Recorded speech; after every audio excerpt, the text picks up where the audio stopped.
Le Grand Matin Sud Radio, 7h-10h, Patrick Roger, Cécile de Ménibus.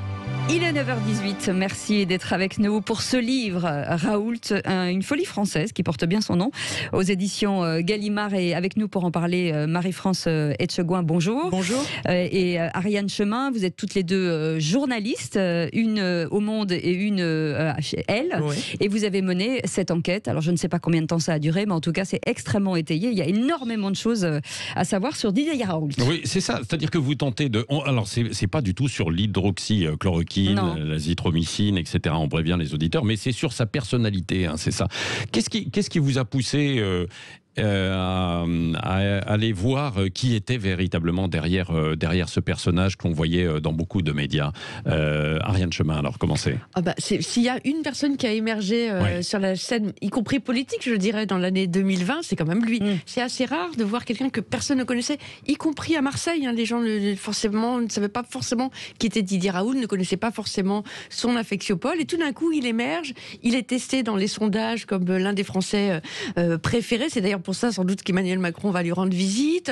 Il devient même quasiment un mème ou une petite figurine. Il est sur toutes les étiquettes de bière aujourd'hui dans les supermarchés à Marseille. On se faisait des objets dérivés avec lui. On se faisait tatouer Didier Raoult sur l'épaule, sur la cuisse, voilà, il est devenu un santon de la crèche de la mairie, donc c'était forcément intéressant. Ouais. Et qu'est-ce que vous avez découvert alors, le personnage Didier Raoult? Qu'est-ce qui vous frappe le plus chez lui, quoi?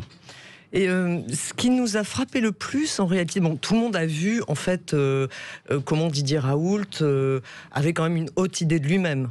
C'est apparu, un peu mégalo. Que ça soit. Pour ne pas dire le melon, mais voilà, vraiment. Ses partisans, ses détracteurs, on a bien senti. Bien sûr. Et en fait, on s'est rendu compte, on pensait que c'était au fil du temps, et en fait, il est comme ça depuis pratiquement qu'il est né, quoi. C'est un enfant roi depuis qu'il est petit. Finalement. Oui, alors son enfance africaine et coloniale est vraiment a façonné sa personnalité. Son père était médecin militaire et colonial à Dakar. Lui-même, Didier Raoult, est né là-bas. Il dit qu'il est né dans le laboratoire de son père, qui travaillait sur la nutrition africaine. Donc loin de la métropole, il fallait se débrouiller, médecine de terrain, etc. Donc tout ça, ça a façonné son idée de la médecine, qu'il a un peu reproduit finalement quand il s'est retrouvé à Marseille. Son air un peu rude, c'est son père militaire. Oui, il a ce côté, Didier Raoult, il a ce côté qui, à la fois très péremptoire, on voit ses interventions, et puis un côté un peu bougon, vieux médecin de famille, finalement on va tous mourir, les papés vont mourir, moi-même j'ai presque 70 ans, je vais bien mourir de quelque chose. Il a ce côté-là, et en même temps parfois un côté rassurant, en disant j'ai le traitement, enfin c'est une espèce de mélange assez paradoxal et assez complexe. Oui. Ce que vous dites, c'est en ouverture de votre livre, et puis vous racontez par la suite, c'est son quotient intellectuel, quoi. Là c'est assez incroyable, quoi. Ariane Chemin. Oui, c'est-à-dire qu'il nous a reçu dans son bureau, là sur le siège qu'on connaît bien maintenant, parce que tous les Français connaissent le bureau de Didier Raoult. Il y a tellement de chaînes Tout Info qui sont allées l'interroger. C'est presque un bureau présidentiel d'ailleurs. Voilà, et on essayait de savoir s'il avait un rapport avec l'analyse, la psychanalyse, et il a une femme d'ailleurs qui est psy, et il dit j'ai ce qu'il faut chez moi d'ailleurs. Et tout d'un coup, il nous a livré ça comme une confidence, pas du tout fanfaronne, mais comme une confidence. Il a dit voilà, quand il a fait une méga crise d'adolescence, une vraie fausse tentative de suicide, on pourrait dire, il s'en moque lui-même, et puis il nous a dit voilà, mon père a fait tester mon intelligence, j'avais 180 de QI, et 180 de QI, c'est quand même beaucoup. C'est plus et du coup, son père était rassuré, et je pense que ça a obligé d'une certaine manière Didier Raoult. Il s'est dit j'ai un destin, il faut que je devienne célèbre. Voilà, c'était pas une confidence fanfaronne, mais en même temps, il nous a raconté aussi qu'à 2-3 reprises, quand pendant sa jeunesse, notamment parce qu'il a eu une scolarité difficile, il voulait pas faire médecine, etc. Et qu'il a dit à plusieurs personnes qui mettaient en doute ses capacités, écoutez, j'ai au moins 30 points de QI ou 50 points de QI de plus que vous, donc taisez-vous. Donc on sent déjà que c'est un fil chez lui. C'est comme ce buste de lui-même qu'il a dans son salon. Donc depuis 1995, c'est-à-dire 20 ans avant le Covid, 20 ans avant qu'il devienne célèbre, il se voit déjà en empereur, pratiquement en empereur des microbes ou de la science. Et d'ailleurs, c'est étonnant parce que finalement, c'est le seul médecin reconnu qui s'adresse directement aux Français. C'est-à-dire qu'il ne passe pas par des intermédiaires. Lui, il fait des allocutions françaises. Il fait tout à sa manière, à la manière de Didier Raoult. Tout est nouveau, tout est inédit. Donc lui, effectivement, d'habitude, on publie dans des revues spécialisées. Il y a des collectifs de médecins qui relisent. Et lui, il a choisi, comme d'autres, comme par exemple Michel Onfray, qui est philosophe et qui parle directement sur YouTube, il fait ses annonces sur YouTube, ou alors, autre innovation de Didier Raoult, il a une étude inédite au mois d'avril, et il la présente directement au président de la République qui vient le voir, sans passer par les filtres traditionnels de la médecine. Ouais. Laissez-le faire, tout ira bien, avait dit d'ailleurs le médecin à son père, quand il avait eu cette tentative de suicide, puisqu'il avait ce quotient intellectuel de 185. Ça, vous avez vérifié ou pas? Non, on n'a pas vérifié s'il a vraiment on peut pas QI. Mais... évidemment, c'est difficilement vérifiable. En tout cas, ça le constitue, c'est comme une scène originelle pour lui, qui va le guider tout au long de sa vie.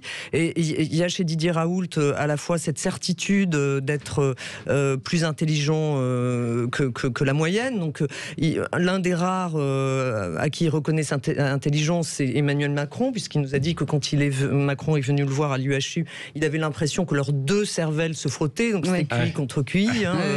Et donc, cette certitude-là, et puis il y a chez lui un côté indiscipliné, qu'on retrouve dans sa jeunesse. Ses amis nous ont raconté comment il avait des cheveux qui allaient jusqu'au bas des fesses. C'est ça qui est très intéressant, je le dis pour tous les auditeurs. Vous racontez tout sur sa vie, sa jeunesse, son père, ses grands-parents et tout. Voilà, donc il avait des chaînes, etc. Il avait créé un groupe de musique qui s'appelait Les Zinzins. Donc il y a chez lui un côté rebelle, et il relie ça aussi à une partie d'histoire familiale où il dit on m'a appris que de temps en temps il fallait désobéir. Son père était résistant, son grand-père aussi, etc.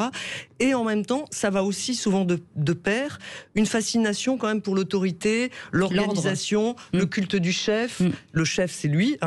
Il a créé autour de lui ce qu'il appelle un commando de chercheurs, des gens qui lui sont fidèles parfois depuis 30 ans. Oui, c'est très militarisé. Il y a un côté militaire, effectivement. Ouais. Mais est-ce que c'est pas... Alors moi, quand on lit son passé et l'histoire de sa famille, c'est très romanesque quand même. Il balance des noms.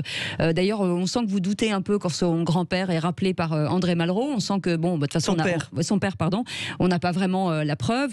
Francine, sa maman avec Monterland. Enfin, voilà, c'est... Ça, on a été vérifié quand même dans les lettres. Le tout petit testament que fait Monterland, effectivement, c'est le bon prénom et la bonne première lettre du nom de famille.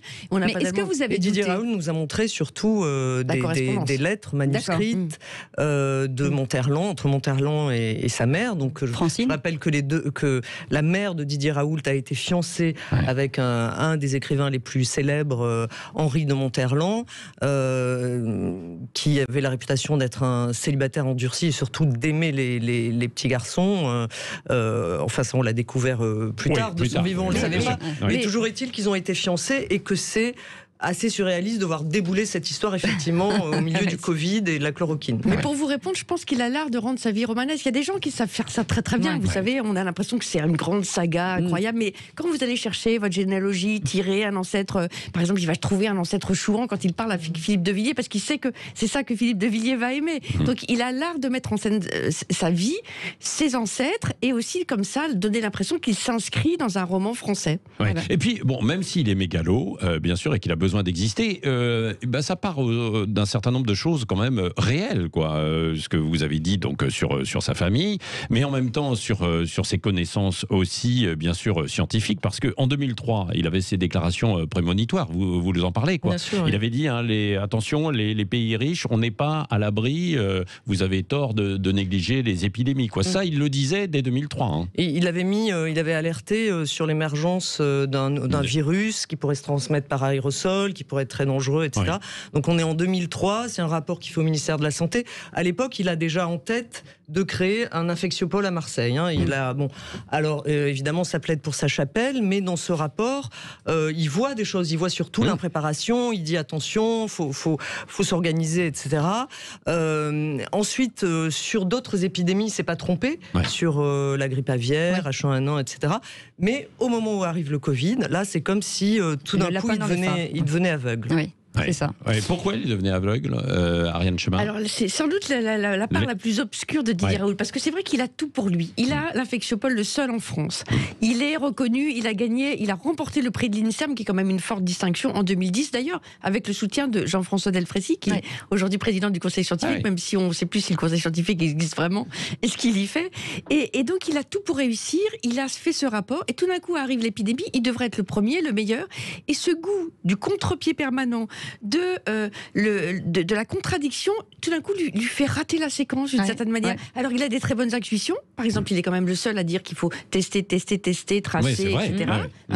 Et on se moque un peu de lui quand on voit des files de patients devant l'infectiopole bien rangés à la militaire, justement, comme disait Marie-France. Mais il s'est quand même trompé sur quand même quelques trucs. Mais il s'est quand même trompé sur beaucoup de choses, notamment pas de deuxième vague, pas grave, notamment pas beaucoup de morts. Vous vous souvenez, les accidents, pas plus de morts que des accidents de trottinette. 3 malheureux Chinois, disait-il, au tout début de l'épidémie. Et puis, sur la chloroquine, on ne peut pas dire que il n'était pas le seul au début. Toutes les autorités médicales disaient, bien sûr... Il n'était pas le seul au début, mais aujourd'hui, ce qui est frappant chez lui, c'est la manière dont il ne veut absolument pas bouger. C'est comme s'il était prisonnier de ses certitudes, en fait. Alors que dans ses livres, ses précédentes interviews avant le Covid, il ne cessait de prêcher le doute, le fait de penser contre soi-même, parce qu'il y a aussi les philosophes, donc le scepticisme, tous les préceptes de la science. Et là, aujourd'hui, il y a un consensus quand même scientifique sur le fait que la chloroquine n'est pas efficace. Alors, il déteste le consensus, justement, goût du contre-pied de la contradiction, comme disait Ariane.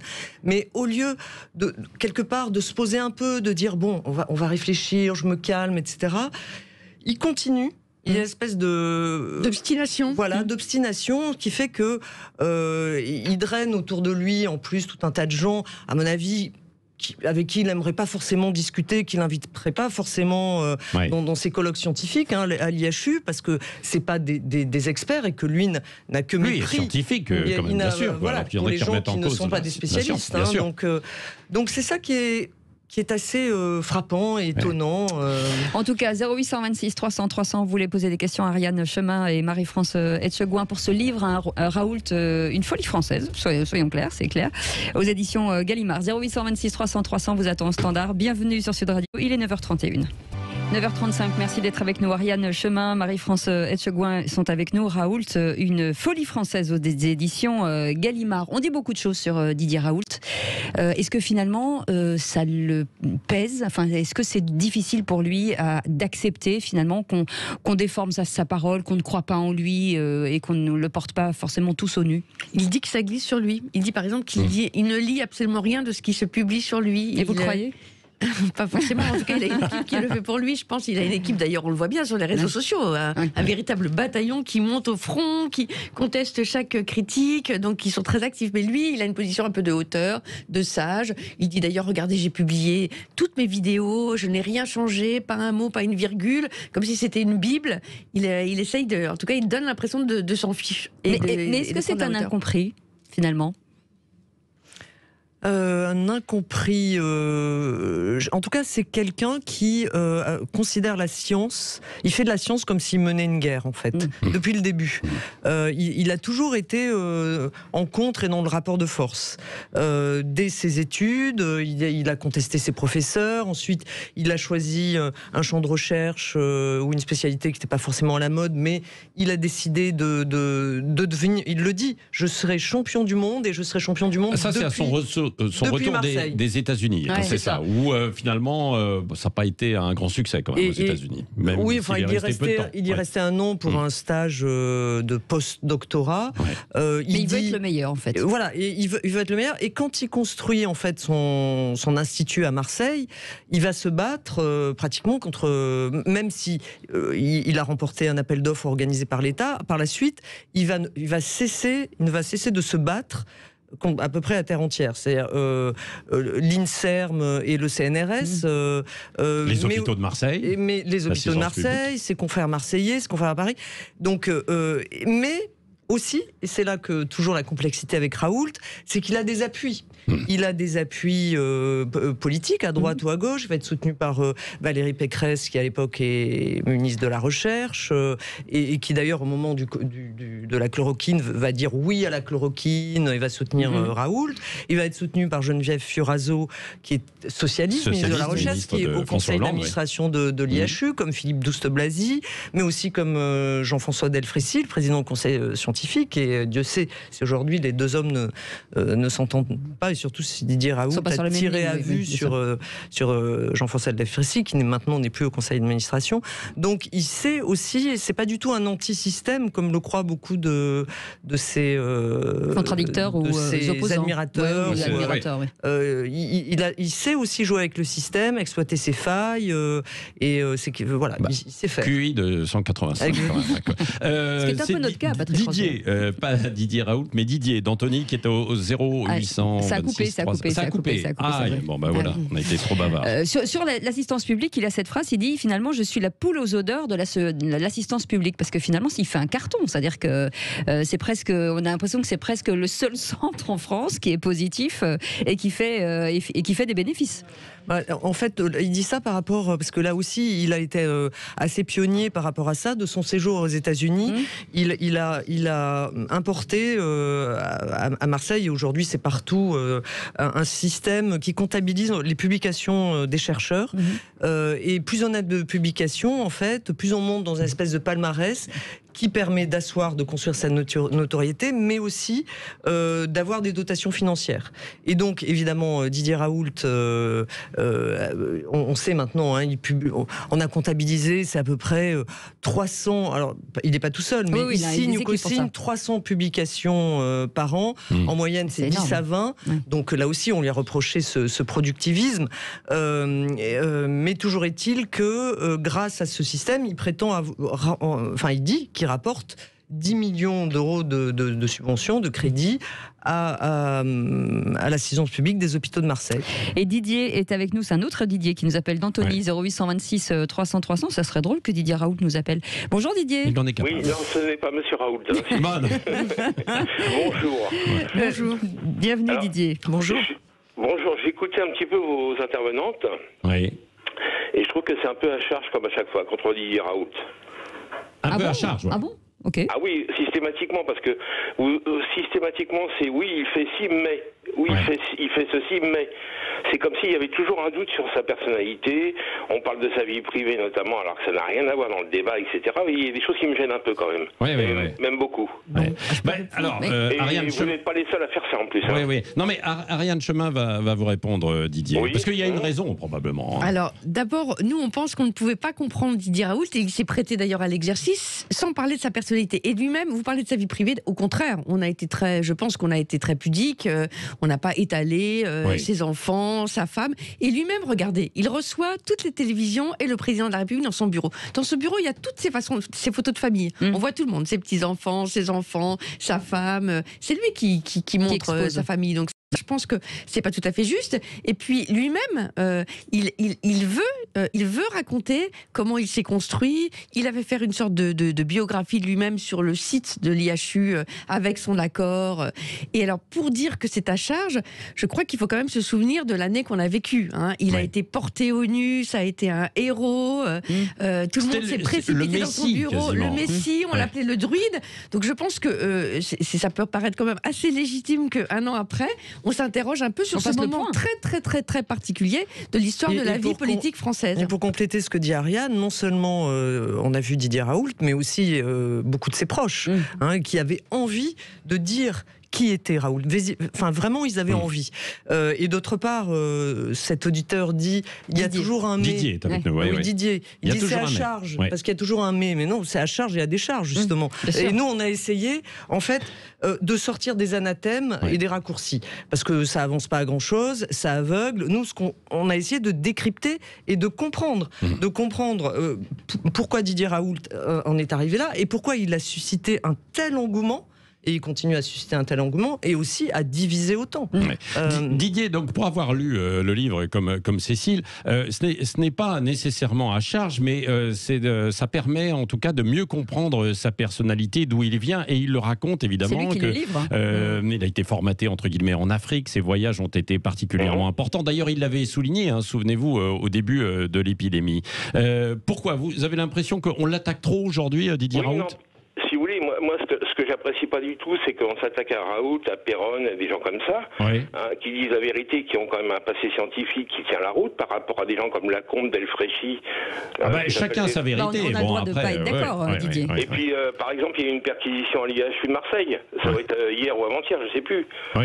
Hier, et la perquisition. Oui, ça, c'est sur des liens avec la fondation. C'est pas lui directement, c'est plutôt une fondation. Pourquoi? Mais si je peux répondre à Didier, Yann va vous répondre. Didier. Par exemple, vous dites Péronne, Raoult, ils ne pensent pas forcément la même chose. Et la meilleure preuve, par exemple, c'est que Didier Raoult s'était vraiment fâché en 2016 avec Péronne, parce qu'il n'était pas du tout d'accord sur ce qu'il disait sur la maladie de Lyme. Ils étaient fâchés à mort. Ils se sont réconciliés l'été dernier. On raconte qu'ils font du bateau ensemble pour sceller justement cette nouvelle entente. Mais lui-même est capable de critiquer vertement ses confrères. Oui, c'est vrai. Encore une remarque peut-être, Didier ? Oui, non, mais si vous voulez, simplement, personne n'est parfait, heureusement, d'ailleurs. Si, nous, Patrick. Moi, le premier.